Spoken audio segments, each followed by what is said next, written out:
진짜 입지가 좋은 강남권역에 확실하게 3만 세대면 3만 세대, 5만 세대면 5만 세대 딱 그것만 발표하고 끝내버려야 된다고 생각을 해요. 원칙은 흔들린 게 하나도 없단 거죠. 판에 뒤엎을 정도로 되지 않았다 보니까 그러면 우리가 임대주택 너네는 주차하지 마 라고 하면 또 분명 언론에서 좀 차별적인 네, 임대주택 한 호실을 지을 때마다 2억씩 손실이라고 합니다. 임대주택 짓는데 거창한 수익을 얻겠다라고 하나요? 원가만 인정해달라는 거잖아요. 토허제 얘기가 나온 이유는 결국에는 서울의 집값이 들썩이기 때문이죠. 이 토허제 발언이 나오기 전날에 발표된 88 대책에서 이 얘기도 나왔습니다. 그린벨트 해제를 통해서 좀 공급을 늘리겠다 이 얘기가 나왔어요. 집값 안정이라는 목표 달성을 위해서 그린벨트를 해제하겠다는 건데 영향을 끼칠 수 있을까요?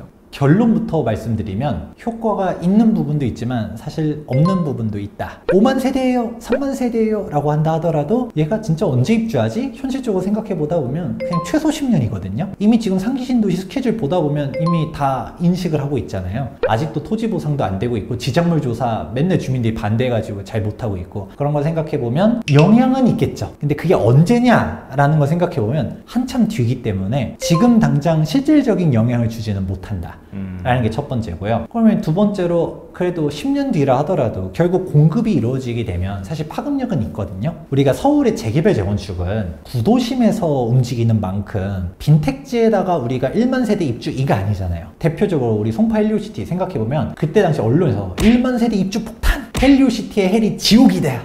그 헬이다. 그때 당시 전세 금액은 떨어졌었지만 매매 금액은 안 밀렸거든요. 거래할 수 있는 물량 자체가 없었어요. 왜냐면 투기거래 지구였기 때문에 조합원 물량은 다 거래가 제한돼 있었었고 일반 분양 세대 1500세대밖에 안 됐거든요. 그 일반 분양 세대조차도 전매는 할 수 있다 하더라도 단기 양도세율 때문에 굳이 그때 안 팔았었거든요. 다들 최소한 2년은 가지고 있다가 팔아야지 라고 생각했었던 것도 있다 보니까 아무리 약 1만 세대라 한다 하더라도 실제로 순증 효과는 많지가 않았었다. 그런 식인 건데 상기 신도시 같은 경우는 말 그대로 논밭에 밀어엎고서 1만 세대, 3만 세대, 6만 세대 이렇게 공급을 해버리니까 그거는 진짜 입주 폭탄인 거는 맞거든요. 근데 그게 폭탄이 되는 시점이 언젠가냐 라는 게 일단 첫 번째 포인트. 그리고 일단 다가오면 물량을 주긴 주는 건데 사실 어디냐가 좀 중요하다고 봅니다. 만약에 제가 정책을 수립한다고 가정을 해버리면 진짜 입지가 좋은 강남권역에 확실하게 3만 세대면 3만 세대, 5만 세대면 5만 세대 딱 그것만 발표하고 끝내버려야 된다고 생각을 해요. 지금 집값이 비싼 거는 핵심 지역들 신축 아파트들이 비싼 건데 갑자기 지금 노도강 금강구는 아직도 종전 가격 회복도 못했거든요. 그런데다 그린벨트까지 풀면서 3만 세대 공급하겠다 이러면 주민들이 뛰두르고서 나오지 않을까요? 지금 현재 시점에 영향을 주려면 지금 매수하기보다는 기다려봐. 10년 기다리면 너네들이 원하는 양질의 주택이 공급될 수 있어 라는 대기 수요자들한테 희망을 줄 만한 그런 메시지를 던져줘야 되는데 갑자기 은평구 뒤쪽에 3만 세대 은평뉴타운 주변 이래버리면 은평뉴타운 주민들 막 반대하고 나타날 거고 그리고 그 주변에 또 그린벨트 푼다라고 해서 또 막 거기 맹공이 산다고 또 누군가 나타날 거고 그래 버리면 논란은 논란대로 있고 여기다 왜 지정한다는 얘기 나오고 그 땅 누가 가지고 있습니까 얘기 나오기 시작하면 산으로 갈 수 있거든요. 차라리 딱 강남권역만 확실하게 하게 됐으면 적어도 그린벨트 푸는 면적도 확 줄어드는 거죠. 그리고 강남 쪽에 있다라고 하면 그래도 사람들이 좀 기다려 볼까라는 대기 수요자들도 인지를 할 수도 있고 약간 그렇게 가야 될 것 같지만 괜히 또 국토부가 숫자를 좋아하잖아요. 그냥 강남 3만 세대에서 끝나면 될 거를 강남 3만, 노도강에 또 3만, 금강구에 3만, 은평구에는 한 2만, 우리 10만 넘게 공급을 하겠습니다 해버리는 순간 강남 3만이 잘 안 보이기 시작할 거예요. 취지는 좋으나 내용이 희석될 수 있지 않을까 라고 보고 있습니다. 물론 뭐 정부가 올해에 발표하는 물량은 이제 5만 호라고 얘기했으니까 뭐 3만, 3만 뭐 이렇게까지 될지 모르겠지만 어쨌든 1만이든 2만이든 핵심 지역에 딱 몰아서 딱 거기만 집중하는 그런 정도의 정책으로 나와야 이제 효과가 있을 거다. 이제 이렇게 좀 정리를 해볼 수 있을 것 같습니다. 자, 어쨌든 소장님께서는 정비사업과 관련된 전문가시니까 정비사업 규제 완화에 대한 얘기를 안 할 수가 없죠. 근데 이제 88 대책에서 나온 상당수 내용이 사실 이 부분이었어요. 왜냐하면 서울은 어쨌든 정비사업의 핵심 추이기 때문에 실제로 이 나온 대책들 중에서 공급 활성화에 가장 효과가 있을 것 같다라고 하는 대책들 좀 몇 가지 꼽아주실 수 있을까요? 정비 사업에 대한 사항이 사실 조금 깜짝 이벤트처럼 나왔는데, 이 사항은 일단 정비 사업 전문가 입장에서 평가를 해보도록 하자면 국토부가 생각보다 많이 노력을 했다. 진짜 디테일한 부분까지 신경을 많이 썼다라고 평가를 해드리고 싶어요. 근데 여기서 조금 눈에 띄는 사항들 같은 경우는 일단 대표적으로는 통합심의 관련된 게 하나가 있고요. 그리고 용적률 인센티브 같은 경우도 많이들 얘기가 나오죠. 그리고 임대주택 매입금액 인상 관련된 게 좀 대표적인 세 가지 정도. 개인적으로는 이번 대책은 사실 재개발, 재건축 둘 다 적용되는 거긴 하지만, 사실 오히려 일기 신도시라든가 아니면 노원구라든가 재건축 활성화에 좀 더 포커스를 맞춰놓고 한 것 같다는 느낌이 좀 들었었어요. 그거는 이유가 뭔가요? 왜냐면 대표적인 동의율 때문이라고 볼 수 있는데, 동의율 규정을 보게 되면 재개발, 재건축 둘 다 75% 동의율이 있어야지만 조합 설립을 할 수가 있습니다. 근데 이 사항을 갖다가 75%를 70%로 낮추겠다라고 했거든요. 그럼 누가 보면 그냥 5% 낮춘 거 아니겠냐 라고 할 수 있겠지만, 이 5% 모으는데 5년 이상씩 걸린 조합들도 생각보다 많아요. 이게 큰 허들이군요. 네, 조합 설립 인가가 정말 큰 허들인데, 이 75% 동의율을 모으는 게 되게 어렵죠. 일단은 75% 받아도 조합 설립이 나야 나머지 사람들과 이제 계속 협상은 한다 하더라도, 그래도 일단 사업 스타트를 할 수 있으니까, 어쨌든 조합 설립 인가가 난다 하더라도 완공까지 통상적으로 10년은 봐요. 그러면 이 10년 동안 어쨌든 인허가를 준비하면서 나머지 반대하는 30%랑 계속적으로 협상을 할 수는 있는 거겠죠. 그렇게 가는 건데, 일단은 시작부터를 못하다 보니까 이거를 낮추겠다라는 상황인데, 근데 이게 재건축만 해당됩니다. 그리고 조합설립 동의율 완화보다도 더 중요한 것 중 하나가 바로 동별 동의요건 완화가 더 크다라고 보고 있습니다. 맞아요. 진짜 동별, 이게 사실 원래는 동별로 이제 절반 이상이어야 되는데 이게 3분의 1까지로 낮아졌어요. 그렇죠. 도시 및 주거환경 정비법을 살펴보게 되면 재건축의 경우는 토지 등 소유자 4분의 3, 그리고 토지 면적의 4분의 3, 그리고 동별 과반수의 동의 요건이 있습니다. 그러니까 대표적으로 우리가 한강변에 있는 단지들은 우리 뷰를 지켜줘 라고 하면서, 아니면 대지 지분이 넓은 동들은 너네랑 섞이면 사업성이 떨어져 하면서 막 반대하는 경우들도 있었잖아요. 물론 그런 케이스도 있지만, 최근에는 더 심각한 게 바로 상가 쪽입니다. 근데 이게 상가동도 하나의 동으로 묶어서 보기 때문에 상가 소유자들이 똘똘 뭉쳐가지고 아파트 내놔. 강남권역에서도 막 성공 사례, 우리도 이렇게 주장했더니 받았다. 그게 이제 동별 동의율 때문에 이제 그쵸. 주장을 할 수 있는 레버리지가 돼서, 협상의 레버리지가 돼서 그럴 수 있었던 거죠. 사실 3분의 1로 동의율권을 낮춰버리게 되면 상가 쪽의 이 부분을 탑할 수 있는 게 정말 크다라고 보고 있습니다. 자, 그 다음 또 얘기해 주셨던 것 중에 하나가 이제 임대주택 매입가를 높여준다. 이제 이것도 굉장히 좀 실무적으로 괜찮은 방안이라고 말씀 주셨는데, 이거는 어떤 측면에서 좀 도움이 되는 건가요, 제가?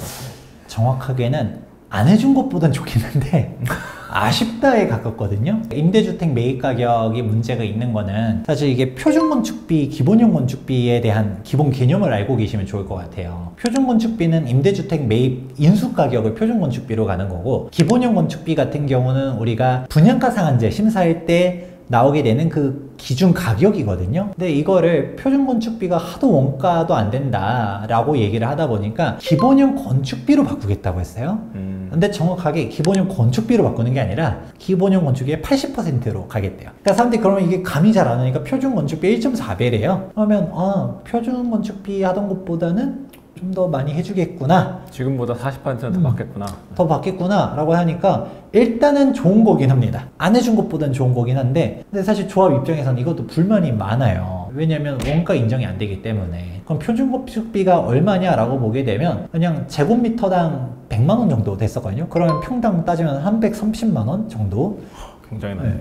그리고 기본형 건축비 같은 경우는 660만 원 정도 됩니다. 평당. 네. 그런데 기본형 건축비에 또 80%를 해버리니까 500 얼마를 해주겠다는 얘기인 거죠. 임대주택 매입 가격은 공급 면적 기준으로 갑니다. 우리가 전용 면적은 현관문 열고서 딱 내 실평수를 전용 면적이라고 말하고, 그리고 아파트 한 동을 유지하는 면적, 계단, 복도, 엘리베이터 공간 등을 합친 게 공급 면적이거든요. 그 공급 면적 기준 평당 가격을 계산을 해요. 근데 우리가 사실 아파트 한 단지를 만들 때 동만 있나요?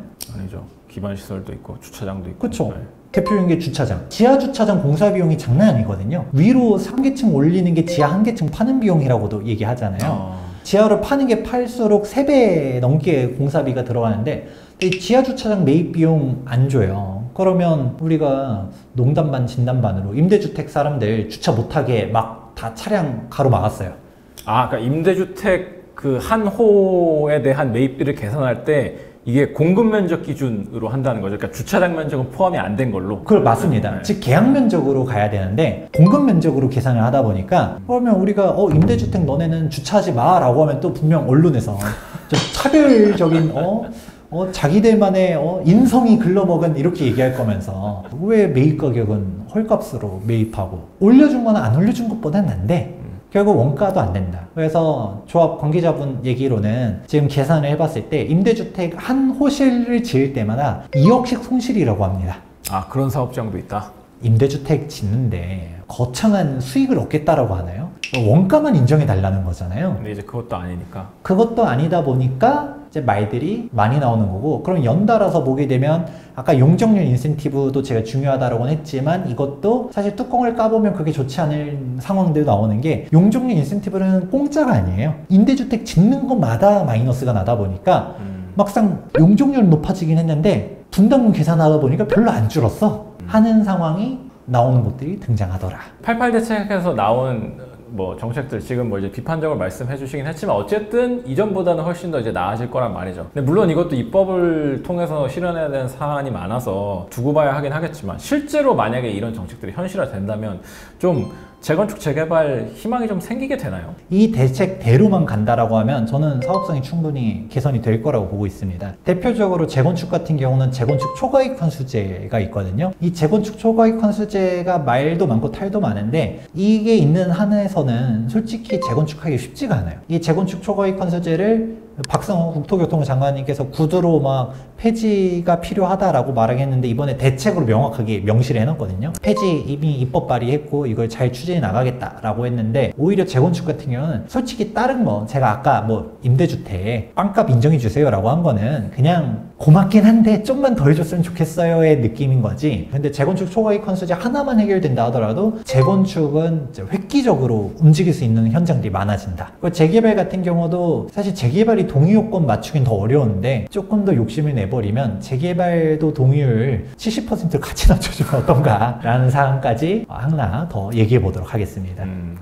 이번에 이제 나온 대책들 되게 많잖아요. 근데 이런 것들 바탕으로 봤을 때 좀 수혜를 입을 것 같은 뭐 구체적인 좀 사업장 같은 게 보이시나요? 이게 참 말하기 조심스럽긴 한데 결국 답정너긴 하거든요. 대책이 개정이 된다라고 가정하면 지금 사업성이 안 나와서 지원을 하는 측면이 강하다 보니까 일기 신도시라든가 노원구라든가 노후계획도시들 지원 사격인 게 눈에 보이긴 해요. 근데 이 개정이 한계점도 명확하게 있어요. 법 개정상이 너무 많아요. 그렇다 보니까 이게 법 개정에 실패할 사항들도 좀 고려를 해야 되고, 그리고 재건축 초과이익 환수제라든가 대표적인 몇몇 것들이 해결이 되게 되면 개선이 되긴 되지만 사업성이 없던 곳을 사업성이 있게 만들 정도까지는 아니거든요. 지금도 이미 일기 신도시라 하더라도 뭐 분당이라든가 우리가 위치가 좋은 곳들은 그래도 할 수 있지 않을까라고 하지만 당장 뭐 다른 곳들은 쉽지 않을 수 있다는 말들이 많잖아요. 물론 여기서도 뭐 대지분이나 좀 디테일하게 봐야 되는 부분, 아니면 역세권에 뭐 지원을 해주냐 안 해주냐 뭐 이런 것들 따지긴 하겠지만 현실적으로는 그건 어렵게 보는 사람들이 많거든요. 근데 이 부분은 개선이 돼야 올라가는 거고, 그런데 이와 상관없이 어차피 움직이는 곳들, 반포, 잠원, 압구정, 뭐 이촌, 여의도, 목동 이런 곳들은 그냥 제초안이 싸우긴 싸워도 일단은 우리 가자 라고 하면서 움직이잖아요. 그러니까 이런 곳들이 오히려 더 수혜를 받는다면 수혜인데, 아니면 강북의 수많은 재개발 지역, 사실 제초안과 상관없이 움직이는 곳들이 되게 많거든요. 그런 곳들은 수혜긴 하지만 사실 어정쩡하게 90년도에 지어진 애들이라 한다 하더라도 막상 따져보다 보면 사업성 없는 곳들이 되게 많아요. 아니면 평균 대지 지분 자체는 괜찮다 하더라도 소형 평형들이 많아가지고 그 사람들이 깎아먹는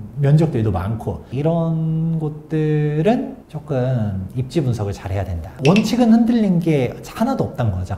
이게 판에 뒤엎을 정도로 되지 않았다 보니까 지금도 현실적으로 보았을 때 이미 입지가 괜찮고 사업성이 좋은 곳들이 오히려 일부만 개정이 된다 하더라도 걔네들은 그러면 시너지를 받을 가능성이 높은데 지금 현재 사업성이 애매한 곳들은 이게 다 개정이 돼야 그러면 이제 본격적으로 추진이 될 수 있을 텐데 그게 가능성이 그렇게 높지 않다 보니까 오히려 이런 곳들을 너무 막 장밋빛 희망을 갖고서 들어가기보다는 핵심지로 가자라는 얘기들을 합니다.